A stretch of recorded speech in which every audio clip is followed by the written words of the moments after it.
Severe weather ripping through parts of North Texas last night. Residents waking up to see the extensive damage that was left behind. The National Weather Service now confirming an EF2 tornado caused this destruction in Runaway Bay. Now that's in Wise County, nearly 60 miles northwest of Fort Worth. Authorities have confirmed at least one fatality in that community. A second person was killed down in Parker County. We have Team Fox coverage once again tonight.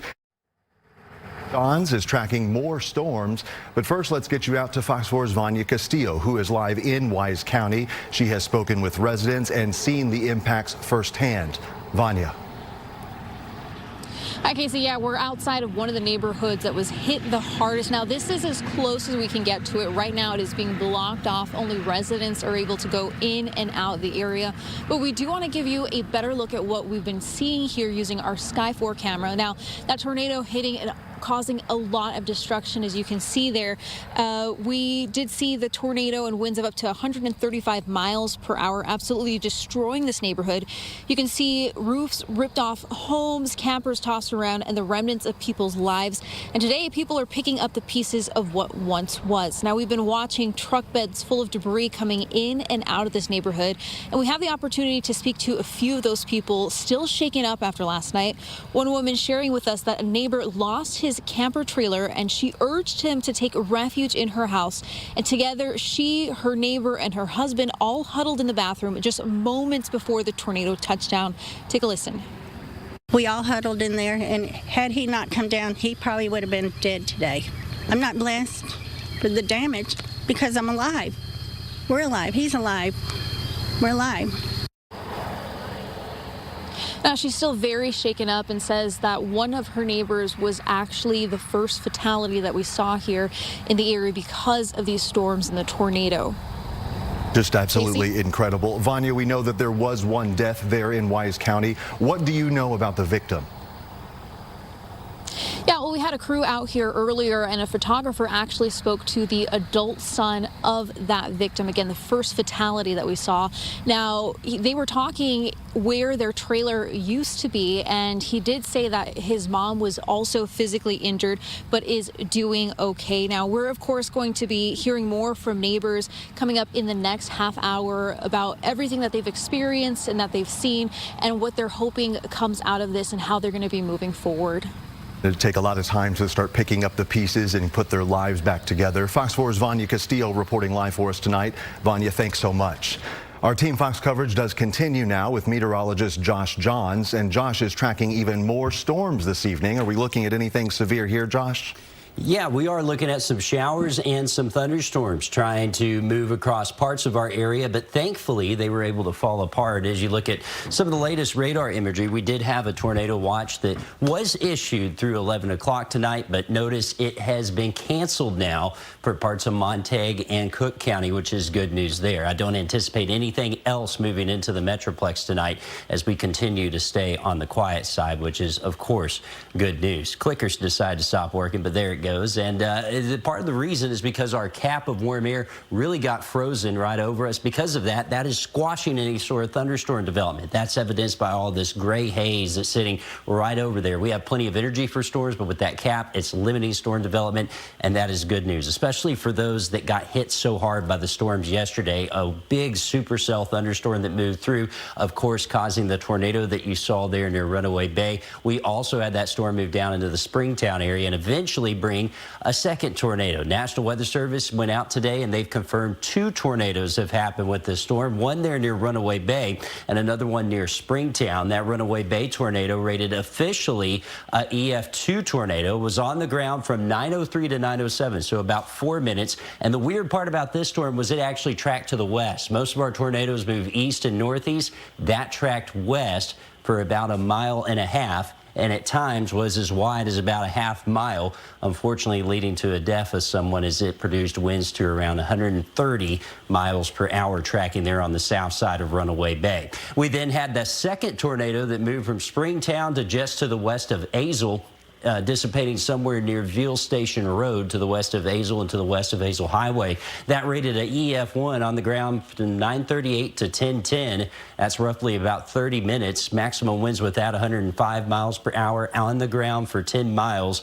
And that width was a little wider at about 2/3 of a mile wide as it moved through parts of Parker County. And if you were not directly in the path, you still felt some of the strong winds. This storm, as you look back at some of the winds with it, had a very wide, what we call rear flank downdraft. And what that is as that moves through, we actually see the winds wrap around the circulation on the backside of that. And when that happened, it did produce very gusty winds there in the 90 to 100 mile per hour range. Where it crossed right there at 51 and those greens and reds came together, that's where we had the actual tornado. But as far as potentially 5 miles from the center of that, you were seeing winds close to 90 to 100 miles per hour. Of course, if we ever have storms, you can count on the Forewarn team to keep you updated. Go find our meteorologist there on the left. Go download the Fox Local app by scanning that QR code, and we'll be keeping you updated there. We've been keeping you updated on the Fox Local app last night. I know we'll be doing so more as we go through the spring.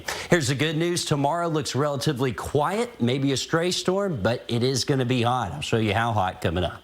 All right, Josh, thank you. We'll see you in a little bit. So a lot of what goes into covering a story like this happens before it ever even makes air. Our team has been working around the clock, calling sources, checking information, and talking with newsmakers to bring you the most accurate information. Fox 4 Assignments Editor Megan Boyd has been leading that charge and continues our coverage now live in studio. Hi, Megan. Hi, Casey. Teams with the National Weather Service have been working around the clock. They were getting those watches and warnings out ahead of the storm, and then they spent the entire day today assessing the damage that was left behind. They have confirmed 2 tornadoes, an EF2 in Wise County and an EF1 in Parker County last night. That's their preliminary findings, and they make that determination by working with local officials to follow the path of destruction, and they look at the extent of damage to houses, trees, and power lines. So, Megan, did the National Weather Service note anything interesting or unusual about this particular storm? Yeah, Josh actually just mentioned it. They pointed out that with the Runaway Bay tornado that it moved in a way that they don't usually see. Their meteorologists say this tornado actually moved from east to west as opposed to what they are used to seeing, which is west to east. They came to some of those findings, Casey, thanks in part to our Sky 4 video that we shared with them. That was one part of the view that it pretty much just didn't show anything, which again confirmed what we thought, that the path kind of stopped there. This is usually the tricky part when it goes to a field and there's no way to know. So that was really helpful.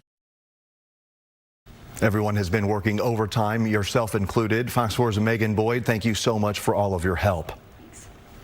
All right, let's get you more now to 45 miles or so south of Runaway Bay in Parker County, where a second North Texas death was confirmed in the community of Springtown.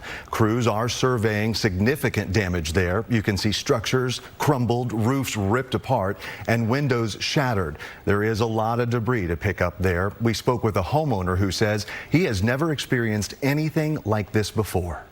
First, it was just a lot of heavy wind. You heard some hail. You could tell that at first it started off with some rather large pieces of hail, and then it became pea-sized. But the way the wind was blowing it around, I mean, it was just like a sheet. You couldn't see on the other side of it. So we are also learning that Springtown ISD has canceled classes for tomorrow. The superintendent releasing this statement saying in part, our hearts are with each of you during this difficult time. We are truly sorry our community has been impacted in this way. We spoke to the Springtown city administrator about the overnight response. She says many are still without power, but were able to effectively get help to those in need. This is a storm that I think caught most people off guard. Certainly, we had seen the tornado watch issued earlier in the afternoon, but all of the forecasts were calling for activity to be, either further to the east or north of us. We were not expecting necessarily anything of this magnitude. We were able to activate our emergency operations center within less than an hour. We had crews, our own crews, in responding to the city, some that live outside of the city, others who live here. They were able to respond, and by about 10:30 last night, the majority of our crews were actively deployed and were clearing streets. This was a widespread event. High winds and hail also took down trees, damaging cars and roofs in southern Dallas County. The city of Duncanville started the day early, clearing off roadways, while damage to homes took much longer to clean up. Fox 4's Lori Brown has that story for us. Around 1:30-ish or so, we hear a loud thud and a house shakes. And we come to find that in our back room there is water leaking from the ceiling. Sound of water in your house is not a good thing. Jacqueline Smith says she is thankful that her husband and 6 kids all made it through the storm in Duncanville safely. We'll get a new carpet and, and time with family, bonding at 2 a.m. We'll remember it forever. Junior Gomez is the owner of B & Junior Services. He says he got started at 6 a.m. clearing trees off homes. Kind of chaotic.